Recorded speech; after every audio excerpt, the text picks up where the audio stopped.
अस्सलाम वालेकुम। आओ बच्चों उर्दू पढ़ते हैं। आओ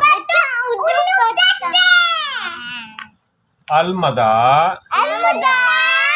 आम अलमदा आम अलमदा आम अलमदा आम अलमदा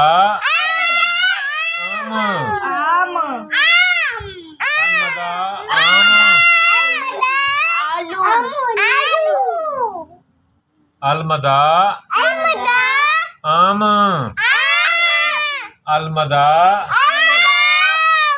आँख आँख किधर है? अलमदा आँख अलमदा आँख अलमदा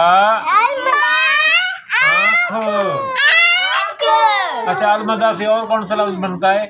अलमदा आड़ू अलमदा आड़ू। कहाँ पड़ा है आड़ू?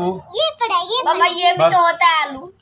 अलमदा आड़ू अलमदा आड़ू अलमदा आड़ू अलमदा आड़ू अलमदा आड़ू। दोबारा पढ़ते हैं। अलमदा आलू अलमदा आँख अलमदा आम अलमदा आड़ू अलमदा आरी अलमदा आरी। प्यारे बच्चों, इस सबक को कल याद करके आना है। आज का सबक खत्म हुआ। अस्सलाम वालेकुम।